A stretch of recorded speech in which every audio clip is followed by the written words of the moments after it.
The year was 1885, and destiny had a peculiar way of binding souls together with ink and parchment before hearts ever had a chance to speak.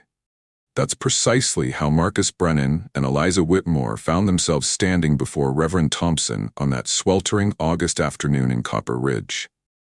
Marcus stood rigid in his Sunday best, his weathered boots testimony to years of ranch work. Beside him stood Eliza, her posture so perfectly straight it seemed painful. White gloves pulled tight against her wrists like restraints. The vows exchanged between Marcus and Eliza sounded more like terms of surrender than promises of devotion. When the ceremony ended and they returned to the small house on the edge of the Brennan property, reality settled in with uncomfortable weight. Marcus snored with the volume of summer thunder. Eliza scattered her belongings across every surface. He muttered complaints. She responded with exasperated sighs. Their evening meals passed in silence so complete you could hear the soup growing cold. This wasn't love. It wasn't even friendship. It was two young people trapped by parents who believed they knew what was best. 2 years, Marcus finally said one evening. 2 years, and then we go our separate ways. Agreed, Eliza replied, her voice as crisp and cold as a January morning. The pact was sealed not with affection or hope, but with the resigned logic of strangers forced to share a roof until time granted them freedom. Have you ever felt trapped by someone else's expectations? Keep reading to discover how Marcus and Eliza transformed their prison into paradise. The Brennan family had raised Marcus like royalty. His mother would deliver breakfast to his bedside, fluffing his pillows while tidying his room. 24 years of this gentle coddling had shaped him into a man who expected the world to accommodate his comfort. Eliza Whitmore, by contrast, had been forged in the unforgiving fires of her father's iron discipline. Montgomery Whitmore owned the largest mercantile in 3 counties, and his considerable wealth came with rules carved in granite. Every meal was consumed at the formal dining table. Every emotion was locked away. Every sign of weakness was stamped out. Her father rapped sharply on her door at 5 each morning, expecting her dressed and prepared for lessons. When she cried as a child, he would lock her in the pantry until she learned to dry her tears in silence. By the time she turned 21, Eliza had learned to move through the world like a soldier. Spine straight, eyes forward, heart sealed tight behind walls of propriety. The marriage had been arranged between the two fathers over whiskey and handshakes. Thomas Brennan needed a wife for his coddled son. Montgomery Whitmore needed an alliance with the ranching families. Neither father bothered to ask what their children wanted. Can a marriage born from obligation ever become something real? Marcus and Eliza were about to find out. The wedding ceremony lasted 42 minutes and felt like 42 hours. When they finally escaped to their new home, silence settled between them like dust after a windstorm. I'll take the smaller bedroom, Eliza announced. Marcus nodded. That's fine. For the first month, they moved around each other like polite ghosts. The only conversations they managed were about practical matters, whose turn it was to draw water, whether they needed supplies from town. What bothered Marcus most was the silence. In his family's house, silence meant contentment. In this house, silence felt like punishment. Eliza struggled with her husband's casual approach to everything. He left his boots wherever he took them off. He hummed tunelessly while he shaved. Most infuriating of all, he snored. The thunderous, window-rattling snore of a man who'd never been told his sleep disturbed anyone. By the end of their first month, both had privately decided that 2 years felt like a lifetime. But they'd made their bargain, and neither suspected that freedom might become the last thing either of them wanted. September arrived, cooling the brutal heat. But something peculiar had begun to happen in the spaces between their carefully maintained distance. Eliza noticed that Marcus never slammed doors, even when frustrated. He wiped his boots without being asked. When she left a book open on the kitchen table, he would carefully mark her place before moving it aside. Marcus found himself watching for signs of the woman hidden beneath his wife's rigid exterior. Sometimes he caught her smiling at something she was reading. Once he'd seen her feeding scraps to a stray dog, speaking in a voice he'd never heard her use, soft, almost musical. October brought the first frost and a new routine. Marcus began chopping wood in the early mornings. Eliza would watch him work while she prepared his breakfast. One morning, she surprised them both by carrying his breakfast outside. "You'll catch your death out here without eating," she said, offering him a plate still steaming in the cold air. Marcus looked at the plate, then at her face. "That's thoughtful of you," he said, accepting the food with caution. They stood there in the half-light of dawn. Neither spoke, but something had shifted. Some invisible line had been crossed. Are you starting to see how small acts of kindness can transform everything? Stay with this story to witness the moment everything changes. November brought the first real snow. Marcus had been late coming home from the ranch, held up by a cow tangled in barbed wire. By the time he trudged through the door, Eliza was pacing the kitchen. "I was beginning to think you'd frozen to death out there," she said. "Sorry, Daisy got herself in a fix." "Daisy? You name your cows?" "Every one of them. Makes them easier to work with." Despite herself, Eliza felt her lips twitch with the beginning of a smile. This was the longest conversation they'd had since their wedding, but it was Marcus's snoring that remained the soundtrack to their domestic arrangement. Night after night, Eliza would lie in her bed, listening to sounds that could wake the dead. At first, the noise had simply been annoying. But as the weeks passed and their relationship began to thaw, the snoring became something else, a familiar comfort, proof that her husband was present and alive, which made the night of December 18th all the more terrifying. Eliza woke in the thick darkness of winter midnight. She lay still for a moment, listening. Then she realized what was wrong. Silence. Complete, absolute, unnatural silence from the room next door. For the first time in 5 months of marriage, Marcus Brennan was not snoring. Her heart began to hammer against her ribs. Something was wrong. She slipped out of bed, her bare feet hitting the cold floor. She pressed her ear against the thin wall separating their rooms. Nothing. Eliza's imagination began conjuring terrible possibilities. Marcus had suffered a heart attack, had choked on something, had simply stopped breathing. Terror won over propriety. Eliza rushed to his door, her hand shaking as she turned the handle. "Marcus," she whispered into the darkness. "Marcus, are you all right?" No response. The figure in the bed lay motionless. "Marcus," she rushed to the bedside, her voice climbing toward panic. "Marcus, wake up." Still nothing. She reached out with trembling hands, touching his shoulder. His body felt warm but completely limp. The sound that came out of Eliza then was unlike any noise she'd ever made in her carefully controlled life. It started as a gasp, rose to a cry, and exploded into a scream.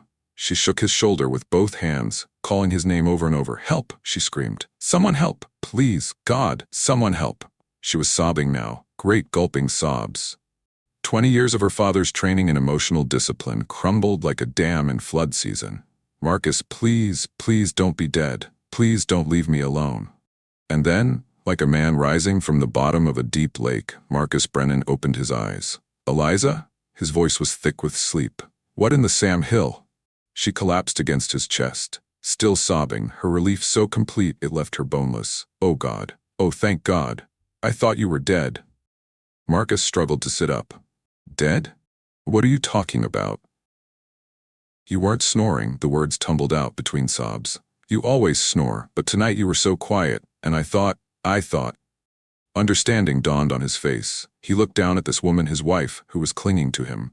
Her carefully controlled exterior had shattered completely, revealing someone vulnerable and terrified and absolutely heartbreakingly human. "You were worried about me?" he asked softly. She pulled back just enough to meet his eyes, her face streaked with tears. "Yes," she whispered. "Yes, I was worried about you." They stared at each other in the silver darkness, both realizing that something fundamental had changed between them. "I'm your husband," he said, the words carrying new weight, "and husbands should know when their wives are scared." It was the first time either of them had used those words, husband, wife, as anything more than legal designations. Spoken here in the intimacy of moonlight and shared fear, they sounded like promises instead of prison sentences. Have you ever had a moment that changed everything? Marcus and Eliza just did. Keep reading to see what happens next. The morning after brought a new awkwardness to their breakfast table, but it was different. This wasn't the cold politeness of strangers. It was the warm embarrassment of two people who'd accidentally revealed more than they'd intended. Over the following weeks, their conversations began to stretch beyond practical matters. Marcus discovered that his wife had opinions about everything. Eliza learned that her husband could tell stories that made her laugh until her sides ached. "Your father never told you jokes?" Marcus asked one evening. "My father told me that laughter was undignified," she replied. "He said proper ladies should smile politely but never laugh out loud." "That's about the silliest thing I've ever heard. What's the point of being happy if you can't let people know about it?" The question struck her like a revelation. "I don't think I was supposed to be happy. I think I was supposed to be perfect." "Well, perfect sounds about as exciting as watching paint dry. I'd rather have you happy." It was such a simple statement, but it lodged in her chest like a seed finding fertile ground. As winter melted into spring, they began what could only be described as a careful courtship, two people getting to know each other after the fact of marriage. When she burned the cornbread one morning, Marcus simply scraped off the charred bits and ate it anyway. "Adds character," he said, "like eating a little bit of campfire." By April, they had developed routines that felt less like obligations and more like choices. Marcus would bring her wildflowers when he found them during his rides. Eliza would make his favorite cornbread, and they would both pretend this was purely coincidental. "You know," Marcus said one afternoon while they worked in the garden, "a year ago, I thought 2 years would take forever." "And now?" Eliza asked. "Now I'm starting to wonder if 2 years might not be enough time to finish figuring you out." May brought an evening that changed everything. Eliza had been struggling with a stubborn jar of preserves when Marcus reached to help. Their hands touched as he took the jar from her, and instead of the usual quick withdrawal, they both froze. Marcus looked down at their joined hands. Without thinking, he turned her hand palm up and traced the calluses she'd developed from kneading bread and scrubbing laundry. "You've got working hands now," he said quietly. "Is that bad?" "It's honest. Shows you're not afraid to earn your keep. These hands are beautiful because they're yours." The jar of preserves hit the floor with a crash, but neither moved. "We agreed," she whispered. 2 years and then—" "I know what we agreed," he interrupted gently. "But that was before." "Before what?" "Before I realized you weren't just renting space in my heart anymore. Somewhere along the way, you stopped being a tenant. Now you own the whole place." "Marcus, I'm not asking you to love me back. I'm just telling you where things stand. You own my heart, Eliza, free and clear, no expiration date." 20 years of her father's training told her to step back. But 20 years of training crumbled in the face of one simple truth. She didn't want to step back. Instead, she stepped closer. "It's too late to pay rent," she said. "You own my heart too." The kiss that followed was nothing like the awkward brush of lips they'd shared at their wedding. This was a real kiss, full of months of accumulated longing and the sweet relief of finally admitting what they'd both been trying not to feel. Don't you wish all love stories could have this moment? But Marcus and Eliza's journey isn't over yet. Summer returned to Copper Ridge, bringing with it the anniversary of their arrangement. 2 years, they'd promised. But as August approached, neither mentioned the deadline. They'd built something too precious to dismantle with calendar pages and old promises. Then, on a Tuesday morning in late August, Montgomery Whitmore arrived in Copper Ridge, his black carriage cutting through the dusty streets. Eliza watched from the kitchen window, her hand resting unconsciously on her still flat belly. She'd been sick 3 mornings running now. She was carrying Marcus's child. "He looks about as cheerful as a tax collector," Marcus observed. "That's his normal expression," Eliza replied. Marcus's arm came around her waist. "Whatever he says, remember that we're in this together now." "Together," she repeated. When Montgomery Whitmore knocked on their door, he stepped into their modest parlor and spread papers across the small table. Legal documents dissolving their marriage, financial arrangements for their separate futures, even train tickets. "I trust you've both given considerable thought to your situation," Montgomery said. 2 years was always the agreed-upon term." "Actually," Marcus said, his voice steady, "we've given considerable thought to making this permanent." The words hit Montgomery Whitmore like a physical blow. "Permanent?" Young man, surely you're not serious. Dead serious, Marcus replied. Daughter, Montgomery turned to Eliza. Surely you haven't forgotten our discussions about your future. The opportunity's waiting for you in San Francisco. I remember our discussions, Father, Eliza interrupted. But those were your plans, not mine. Since when do you have plans that don't align with your family's interests? Since I learned that my happiness might be worth considering, she replied. Happiness is a luxury, Eliza. Security, respectability, social position, these are necessities. Maybe, she said, moving to her husband's side, but I'd rather be happy with a cowboy than miserable with all the security in the world. Marcus reached for her hand, squeezing it gently. You're making a mistake, Montgomery said, gathering his papers. This infatuation will fade, and you'll be left with nothing but each other and this godforsaken wilderness. That sounds perfect to me, Marcus said. And to me, Eliza added. Montgomery stood, his face red with frustration. Very well, but don't come crawling back to me when reality sets in. After he left, the house felt strangely quiet. Well, Marcus said finally, that went better than expected. Better? He just disowned me. Did he? Or did he just give us permission to live our own lives? There's something else, she said. Something I need to tell you. What is it? She looked up at him. I'm going to have a baby. The words hit Marcus like a bolt of lightning. He stared at her for a long moment before a grin spread across his face. A baby? He swept her up in his arms. We're having a baby. Are you happy about it? Happy, Eliza? I'm so happy I might bust apart from the inside. This baby, this family, it's everything I never knew I wanted. Can you imagine a more perfect moment? But the best part of Marcus and Eliza's story is still to come. The following May brought warm winds and with them the first labor pains. Despite Doc Harrison's protests that childbirth was women's work, Marcus refused to leave his wife's side. He held her hand through contractions, wiped her face with cool cloths, and whispered encouragement when her strength began to flag. I can't, she gasped. I can't do this anymore. Yes, you can, he said firmly. You're the strongest person I know. You survived your father. You survived me, and you'll survive this too.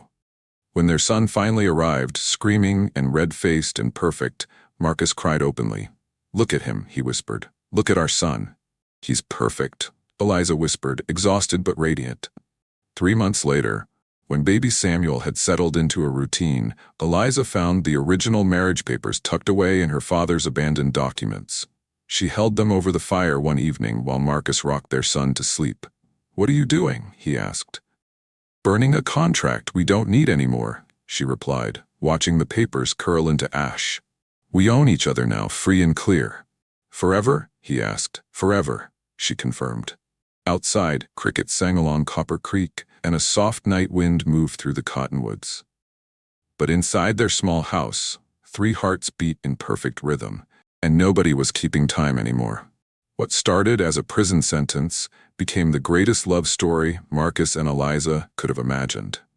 Sometimes the best things in life are the ones we never planned for. The ones that find us when we're brave enough to let down our walls and let someone in. If this story touched your heart, imagine what could happen in your own life when you choose vulnerability over perfection, connection over control, and love over fear. The greatest adventures often begin with the smallest acts of courage. Are you ready to write your own love story? Start today by taking one small step toward the person you're meant to become.